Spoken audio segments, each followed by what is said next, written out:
Bueno, pero ahora sí vamos, una de las cosas que verdaderamente este foro es una demostración más de que acá es verdad lo que se pone de manifiesto una vez más, que es cierto lo que siempre dijo el comandante Chávez, esa unidad cívico-militar se pone hoy de manifiesto aquí con el general en jefe Vladimir Padrino López.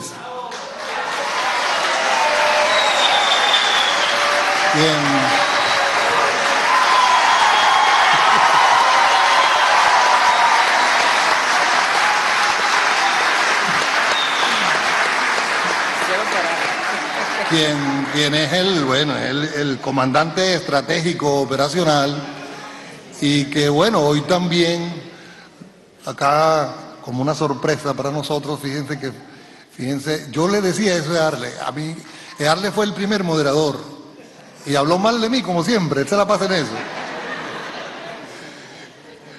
Pero yo le dije, claro, pero tú vas a ver que a mí de repente me sorprenden, ¿no? Y verdaderamente que es grato entonces presentar al general Vladimir Padrino López, quien nos va a hablar acerca de la guerra de cuarta generación. Tiene la palabra el general. Gracias. Bueno, yo no sé quién está más emocionado, si ustedes o yo. Muchas gracias por la invitación a nuestra querida ministra, amiga Delcy, a quien aprecio mucho, a quien apreciamos mucho desde la Fuerza Armada Nacional Bolivariana. Y sí, estoy seguro que sí, desde el pueblo también. Agradecerle su invitación a estos espacios, que son espacios de construcción revolucionaria, intelectual, de pensamiento, de crítica, de autocrítica y también de acción. O sea, que son espacios maravillosos, pues, para construir caminos de patria, caminos de la Venezuela bolivariana, con escritores, intelectuales, periodistas de todo el mundo, y bueno, con esta maravillosa audiencia que tenemos aquí al frente. Y bueno, y sus saludos y sus aplausos y su recibimiento los tomo no para mí, sino para todos los soldados y soldadas de la patria que están distribuidos a lo largo y ancho de la geografía nacional. Como nos los indica nuestra Constitución bolivariana, en nuestros espacios marítimos, en nuestros espacios aéreos, en nuestros espacios continentales, siempre garantizando lo que está escrito en el Plan de la Patria, en ese primer objetivo histórico, la independencia nacional que fue reconquistada después de 200 años por nuestro comandante Hugo Chávez.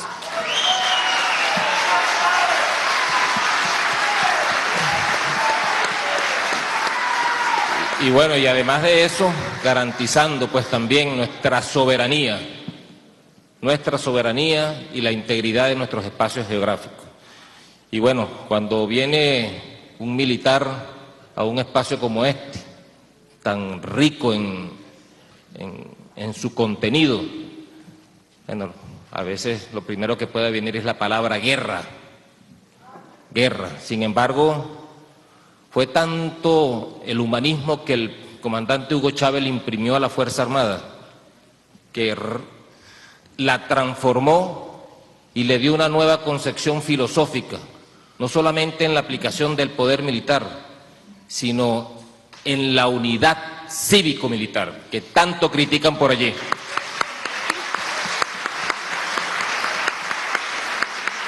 Y esa unidad cívico-militar es realmente nuestra fortaleza mayor.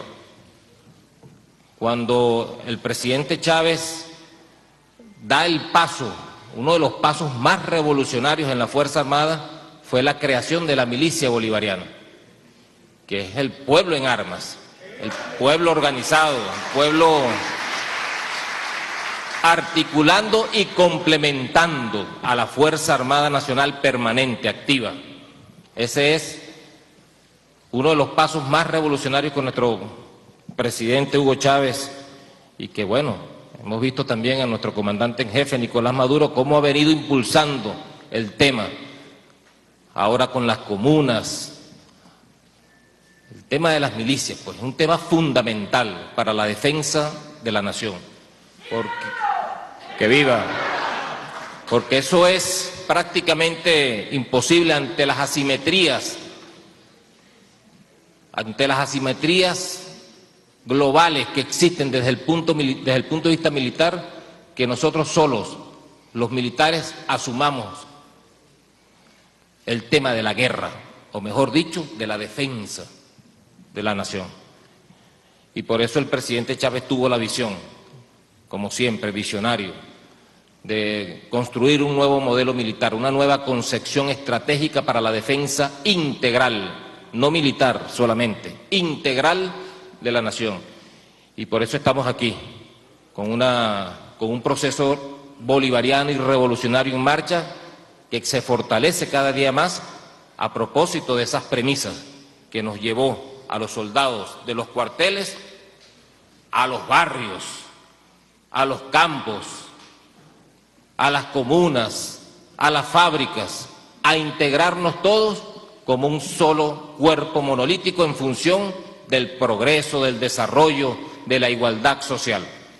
Esa fue la visión y bueno, venimos a hablar precisamente de uno de los temas que siempre manejamos, pues, los militares, el tema de la guerra, pero no es la guerra aquella concebida por la paz de Westfalia en 1684, ya en Westfalia, donde se le dio al Estado la preeminencia del uso y de la aplicación del poder militar. ¿Por qué se llama de cuarta generación? Bueno, porque a partir de allí surgió una primera generación,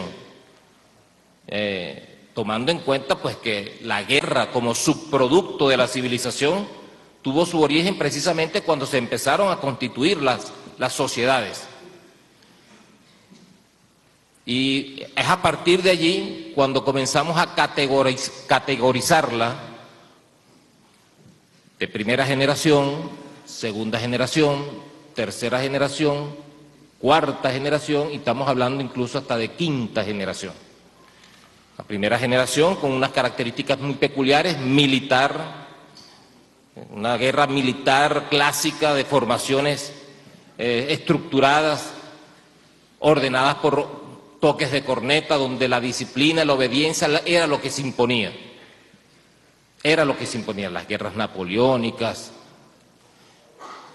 Y después, bueno, surgió con la aparición de la ciencia y la tecnología, bueno, el poder de fuego y el poder aéreo. Y surge entonces lo que llaman la segunda generación de la guerra. Ejemplo de ella, la Primera Guerra Mundial, una guerra estática, de trinchera, pero con el uso del poder masivo del fuego, del poder de fuego, con aparición de la aviación militar. Pero también surge después, con mayor contenido militar y ya no tanto obediencia, sino iniciativa en el campo de batalla, la tercera generación, que se circunscribe al tiempo de la Segunda Guerra Mundial, donde aparece el fenómeno de la guerra relámpago, aquella de los alemanes, el Blitzkrieg, guerra relámpago, con la aparición de los vehículos blindados, y bueno, eso le imprimió al campo de batalla una movilidad increíble, que hubo necesidad de imprimirle mayor velocidad a la tecnología que se aplicaba en el campo de batalla. Bueno, inteligencia, más movilidad, más protección blindada, más rapidez e iniciativa era lo que se imponía en esa generación de guerra, que era la tercera generación de guerra, como lo hemos visto. Pero después de ello comenzamos a ver, a partir del proceso globalizante, una nueva generación, que es la generación que hemos llamado de cuarta, que significa precisamente, bueno, la desconfiguración, el desdibujamiento del Estado-Nación, donde ya aquellos conceptos clásicos clausewitzianos de la continuación de la guerra, de la política por otros medios, o de la confrontación de estados y estados de forma violenta, comenzaron a apartarse y empezaron a darle paso a una nueva generación donde el Estado-Nación se desconfigura, se desnaturaliza y entran a jugar aspectos no estatales contra las Fuerzas Armadas del Estado. Es decir, es cuando se comienza a hablar entonces de guerra asimétrica, ese concepto que hemos venido también asomando, el concepto de la guerra asimétrica que la asomó en la misma doctrina norteamericana. ¿Bajo qué figuras? Bajo la figura de los conflictos de baja intensidad, bajo la figura de la campaña psicológica, bajo la figura del combate contra la moral, y ahí juega un papel fundamentalísimo los medios de comunicación como instrumento de esa campaña mediática psicológica que no busca otra cosa, de acuerdo a la doctrina de los Estados Unidos, de cambiar conductas en masa, usando propagandas, bueno, en sus distintas clasificaciones como ellos lo hacen. Propaganda blanca, donde se conoce la autoría, propaganda gris, donde no se conoce la autoría, y propaganda negra, bueno, donde la autoría de la propaganda es falsa. Y bueno, y todos los conceptos que ellos utilizan, ¿no? Porque para ellos realizan un estudio de operaciones psicológicas de una región o de un país en particular. De una región o un país en particular, un estudio completo. Y eso lo hicieron muy bien cuando fracasaron frente a Cuba, que comenzaron y agarraron a una cantidad de sociólogos y psicólogos y los sentaron en una mesa y empezaron a estudiar la idiosincrasia de pueblo a pueblo en Latinoamérica. Es decir, nos estudiaron de arriba abajo, cómo pensamos, cómo vestimos, si somos o no somos consumistas, etcétera, etcétera, etcétera. A pesar de que tenemos rasgos particulares, comunes en Latinoamérica, bueno, hay rasgos que nos distinguen, pues, y nos hacen diferentes de pueblo en pueblo. Bueno, en esa oportunidad, en 1965, crearon o hicieron un manual que se llamó el Manual del Perfecto Golpe de Estado en Latinoamérica, basado precisamente en el estudio socioeconómico, psicosocial de los pueblos. Y eso es un instrumento más de estudio de ellos para aplicarlo en Latinoamérica y aplicar sus intereses imperiales. Porque así como eso, tenemos también a Curcio Malaparte en 1931 en París, con su manual de las técnicas de golpe de Estado. Bueno, desde allí para acá se han desarrollado cualquier cantidad de técnicas. El derecho de proteger, que surgió de la guerra preventiva, de la doctrina de la guerra preventiva después del derrumbe de las Torres Gemelas, el manual del perfecto golpe de Estado, el manual de Gene Sharp del golpe suave, de la dictadura a la democracia.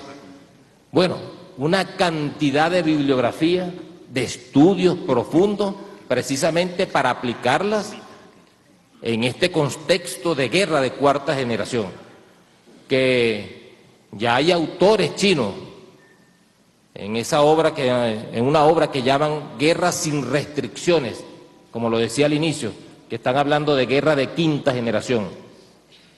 Guerra de quinta generación porque ya combina lo de la cuarta, pero ya con mayor niveles de maldad.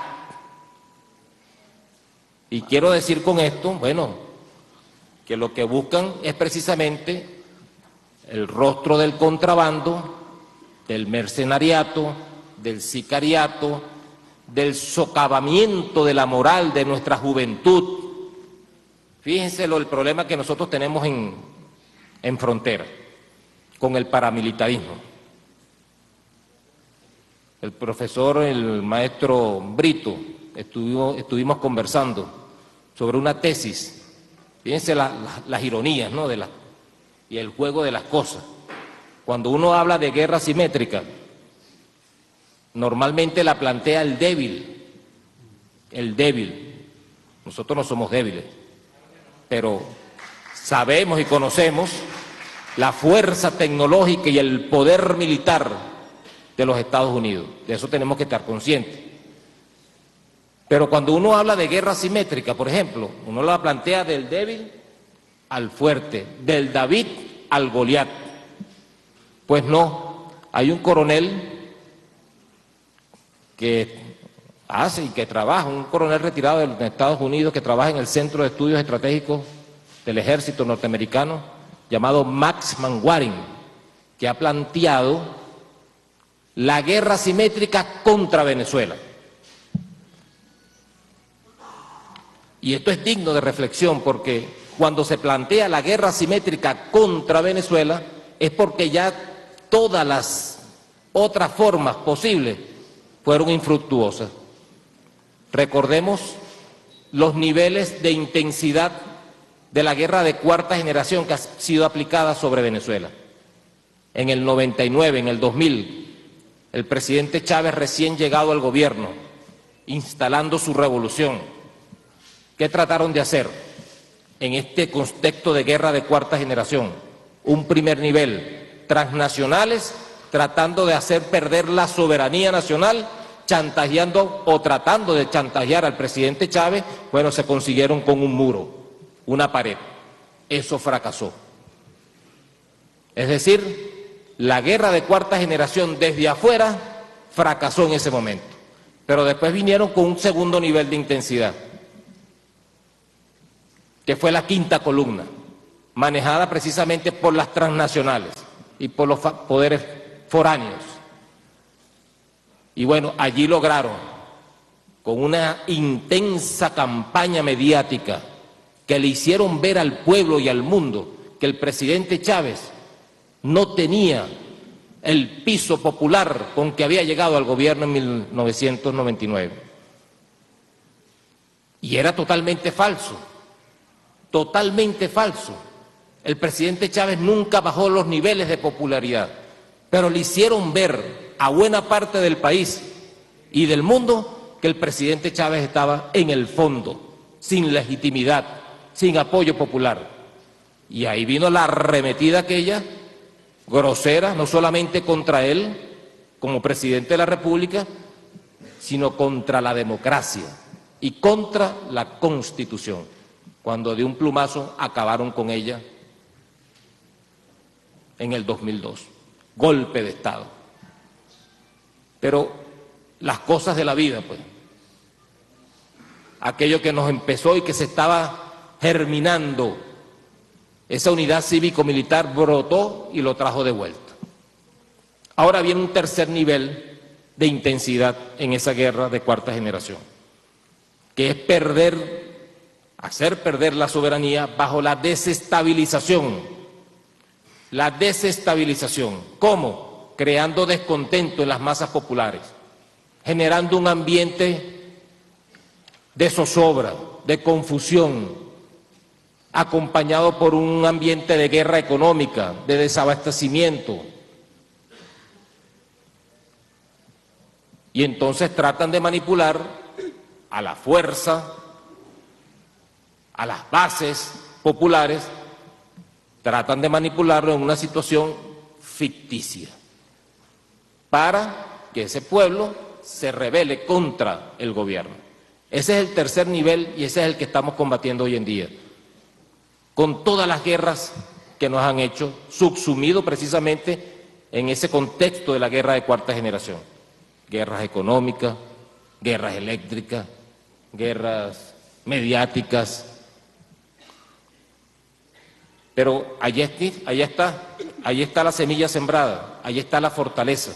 Yo siempre lo digo, el presidente Hugo Chávez logró sembrar en el corazón de los venezolanos la semilla de la conciencia patriótica. Esa patria que estaba desconfigurada, desdibujada, desaparecida,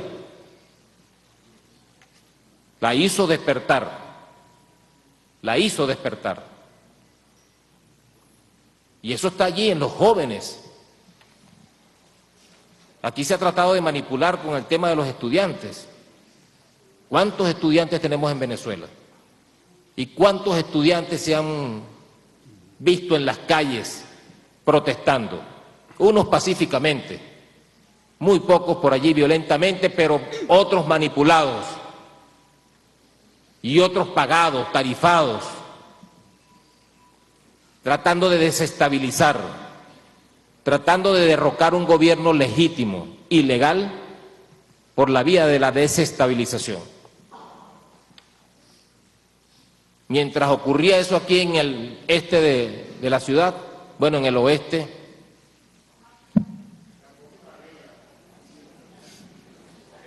ni se sabía lo que ocurría por allá, ni se sabía. Entonces, bueno, ya se quedó demostrado, o quedó demostrado, que estas protestas no fueron protestas espontáneas, ni que salieron de un día para otro. Son protestas que fueron inducidas, financiadas, preparadas con mucho tiempo desde el exterior. Desde el exterior. Preparadas. Y bueno, y parte de la guerra, esta de cuarta generación, se dio ¿cómo? Tratando de fracturar a la Fuerza Armada, tratando de dividirla, tratando de hacer ver al país, a la Fuerza Armada y al mundo que aquí había un Estado represor. Si alguien quiere saber y conocer de represión a los amigos del mundo, remítanse a los aciagos días del 27 y 28 de febrero de 1989.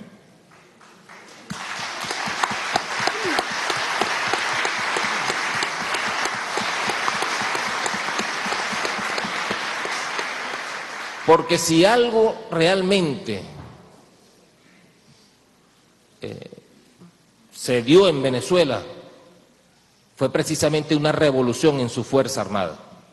Una Fuerza Armada que puso al hombre en el centro del juego, la hizo más humanista, no más débil, todo lo contrario, la fortaleció. Y cuando digo fortalecerla no me estoy refiriendo únicamente a su equipamiento.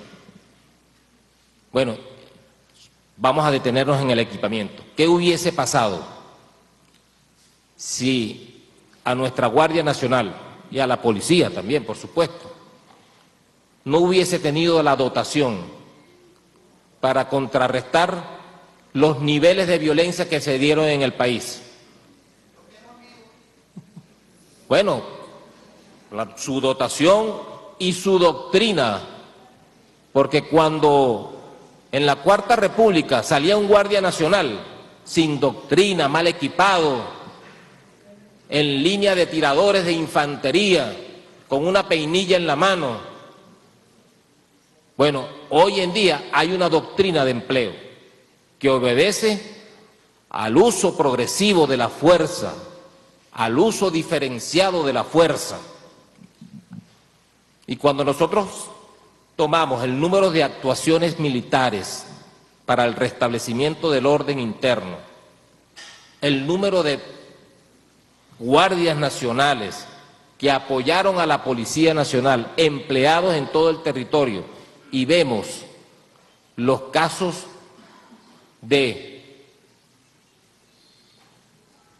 que atentan contra los derechos humanos, es ínfimo.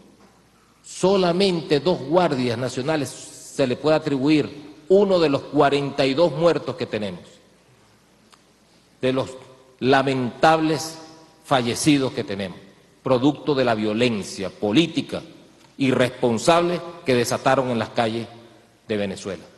Una sola, Geraldine Moreno, en Carabobo. Allí están los 2 guardias nacionales, bueno, a orden de la Fiscalía. Esto es un Estado responsable, respetuoso de los derechos humanos.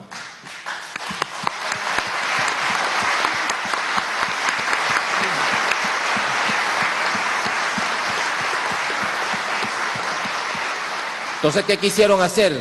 Manipular, tergiversar el término represión. El término represión. Bueno, la represión en su existe, ¿no? Desde el Leviatán de Tomás Hobbes hasta los estados modernos, pues, en distintos niveles. En distintos niveles. Pero ¿qué es lo que hizo la fuerza pública en estos últimos días? Todo ciudadano, artículo 55 de nuestra Constitución de la República Bolivariana de Venezuela, todo ciudadano tiene derecho a ser protegido por el Estado, su vida, sus bienes, al libre tránsito. Aquí la fuerza pública, y hablo de ello porque en primera instancia actúa la policía, pero cuando la policía es rebasada, dado los niveles de violencia, bueno, tuvimos que complementarla con un componente de nuestra Fuerza Armada que está especializado en el orden público, que es la Guardia Nacional Bolivariana. Ahí no hay ningún invento, ni es que la Fuerza Armada salió a la calle, no, no. Es el componente que según la Constitución atiende el orden interno y parte del orden interno es el orden público. Entonces, cuando cierran una avenida, bueno, el Estado está obligado a abrir la avenida. Abrir la avenida. Para que la gente tenga su libre tránsito. Para que la gente pueda ir a sus hospitales. Para que los niños puedan ir a sus escuelas. Para que cada quien vaya a su trabajo. Entonces, no, un secuestro total. Y cuando digo de los altos índices de violencia en estas guarimbas, como las llamaron algunos, que yo las llamo responsablemente y de acuerdo a la ley, terrorismo.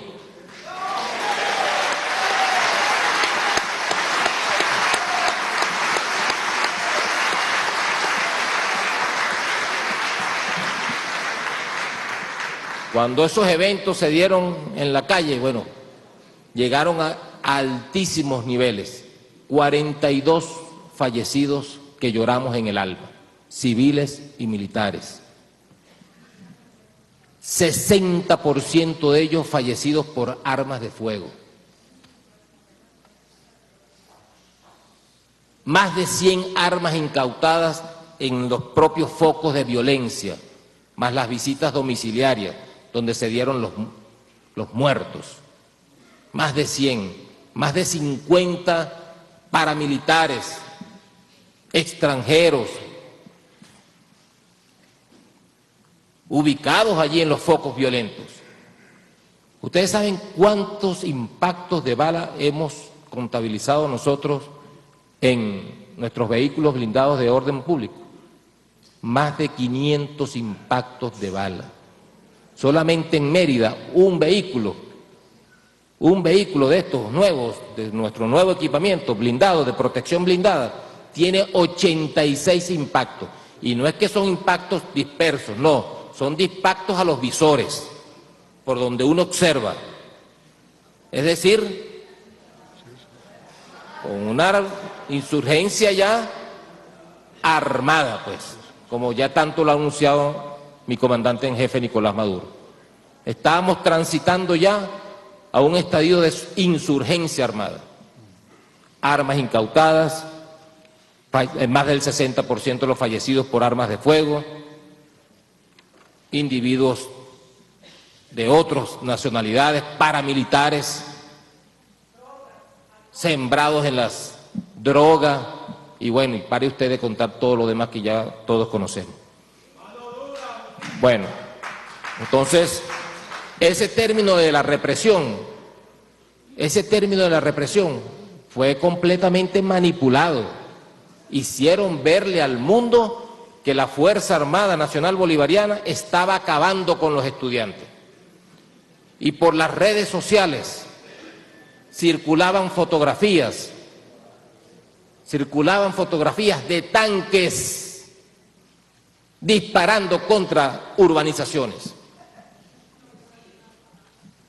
Hasta mi familia pues me llamaba, mira, tú estás permitiendo esto, tanques disparando contra la uranio. No, chicos, esto son montajes, son fotos, como lo ha dicho Delcy, traídas de otras partes del mundo.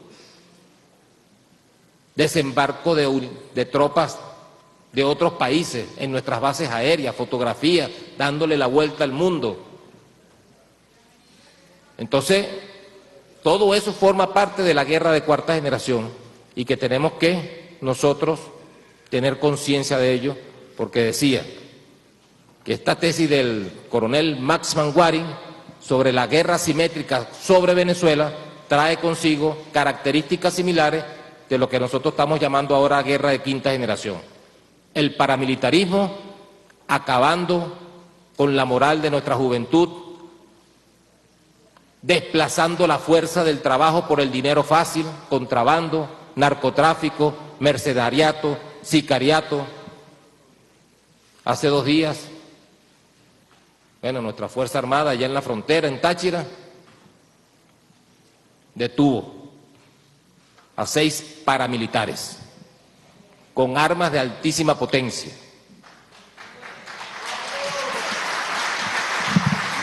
La pregunta es, ¿qué hacen en Venezuela? ¿Quién los mandó? ¿Quién viene aquí? ¿Qué vienen a hacer aquí? Esto es un territorio de paz y nosotros los venezolanos queremos paz.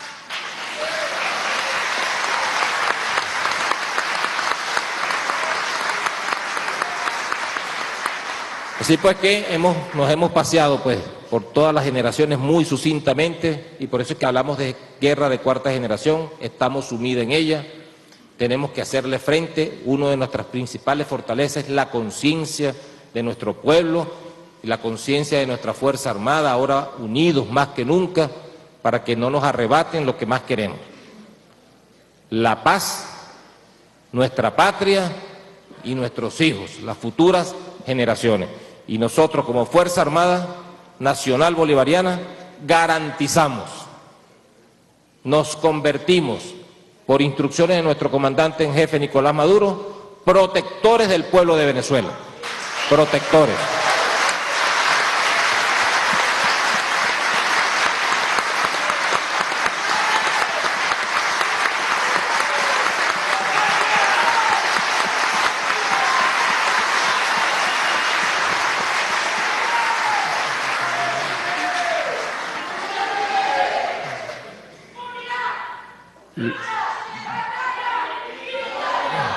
Ese es el mandato de nuestro comandante Hugo Chávez.